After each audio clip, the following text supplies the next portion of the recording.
Bonjour tout le monde. En ce beau dimanche pluvieux, une belle petite pluie qui nous redonne certaines notions que le temps change, les climats changent, il n'y a rien de jamais pareil, jamais rien de similaire d'une année à l'autre. Euh, Aujourd'hui, ça va être un live sur l'intelligence émotionnelle. Euh, Salut Gigi. Dans l'intelligence émotionnelle versus l'intelligence intellectuelle, c'est-tu parce qu'une personne est, est intellectuellement fort, qui a un bac en chimie ou une maîtrise ou un doctorat en médecine, fait de lui à même une personne qui est capable tout simplement de comprendre ses émotions, de parler de ses émotions? Est-ce qu'une personne a besoin d'avoir des mots sortis directement d'un dictionnaire pour expliquer ce qu'il ressent dans la vie? Tu sais, on fait plusieurs tests de QI sur l'intelligence, sur spatio-temporel, on fait des tests sur l'orientation, on fait des tests sur la réflexion rapide, sur la structure mentale d'une personne. Est-ce que on oublie l'essentiel dans nos façons de percevoir l'être humain?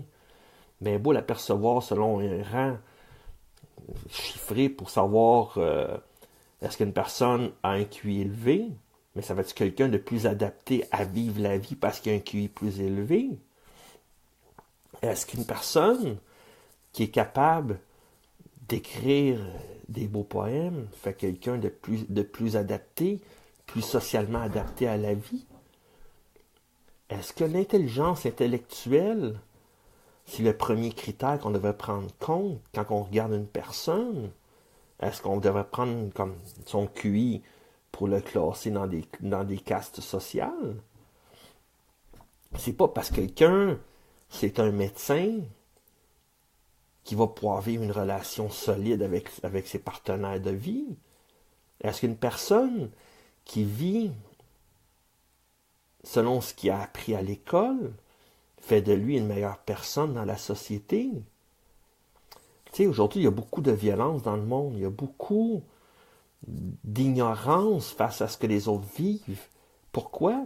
Parce qu'on n'est pas capable d'expliquer nos propres sentiments, ce qu'on ressent face quand on est en colère, qu'est-ce qu'on ressent quand on est triste, de pouvoir mettre le doigt sur la cause qui a créé notre tristesse, notre colère, notre anxiété.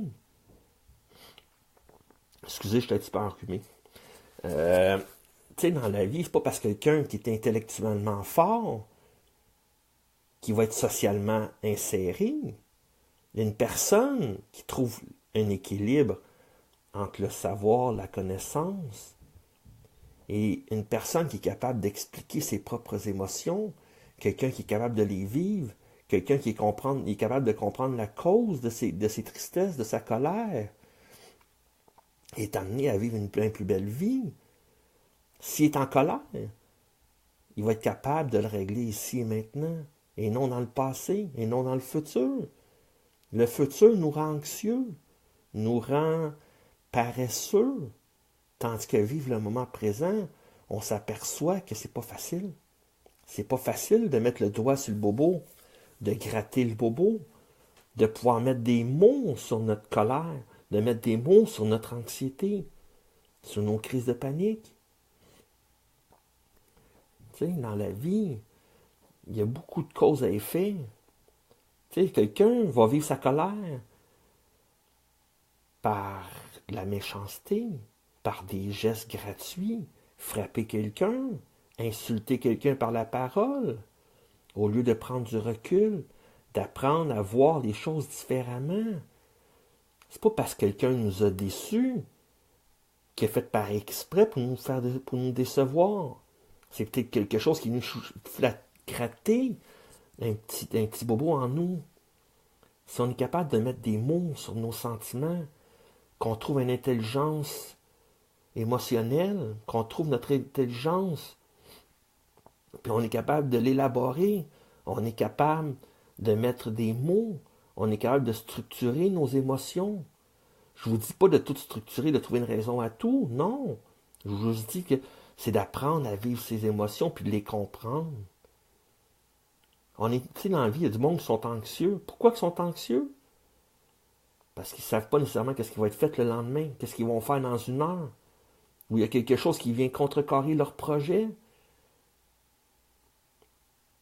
Dans l'intelligence émotive est aussi importante que le QI, le quotient intellectuel.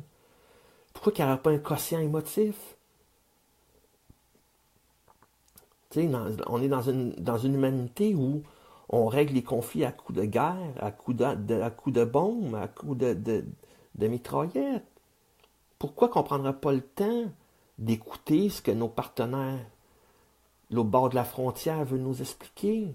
Pourquoi qu'on ne prendra pas le temps d'être tolérant, d'être ouvert face à la diversité? Prendre le temps d'écouter, au lieu de répondre toujours par la colère.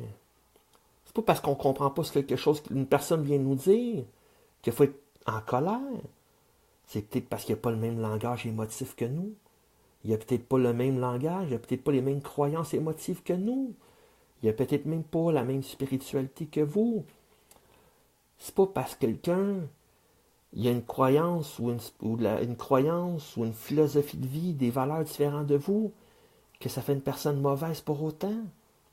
C'est une personne qui vous apporte une saveur différente, qui vous apporte une fraîcheur différente. Il faut être ouvert.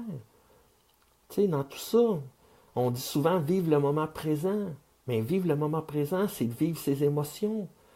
C'est de prendre le temps de comprendre ce qu'on vit. C'est de réaliser que la vie est belle. Si on trouve une harmonie, si on trouve un équilibre. C'est pas parce qu'on connaît un dictionnaire en entier que ça fait de nous une personne qui est adaptée à la société. C'est pas parce que quelqu'un qui est hyper connaissant au point de vue émotion, qui est capable de mettre un doigt sur tous les bobos sur la planète, qui met un doigt sur n'importe quoi, puis qui peut vous l'expliquer dans les moindres détails, qui va faire une personne plus adaptée socialement parlant. C'est juste à nous de trouver un juste équilibre. Le quotient intellectuel est important. Mais arrêtons de baser nos vies sur ce qu'on connaît, de ce que les autres ne connaissent pas, qu'on puisse leur apprendre. Apprenons à vivre par nos émotions. Apprenons à vivre, à mettre un mot sur nos émotions. Apprenons à vivre que l'anxiété, c'est juste une phase dans la vie. La vie n'est pas faite d'anxiété, la vie n'est pas faite de panique. La vie n'est pas faite de dépression. La vie n'est pas faite de malheur, de souffrance, de tristesse. Il faut juste apprendre à vivre ses émotions. Il faut juste apprendre à nous structurer en travers la vie. La vie est faite de ce qu'on veut qu'elle soit faite, de par nos choix. L'indécision est un choix en soi. Apprenez à vivre votre vie comme vous voulez bien le vivre. Apprenez que la vie elle fait juste servir nos rêves conscients et nos désirs. Le quotient intellectuel est important, comme je disais tantôt, mais le quotient émotif est tout aussi important afin de pouvoir progresser dans la vie, afin de progresser dans la pleine conscience. Je vous souhaite une très belle journée et au plaisir de vous reparler.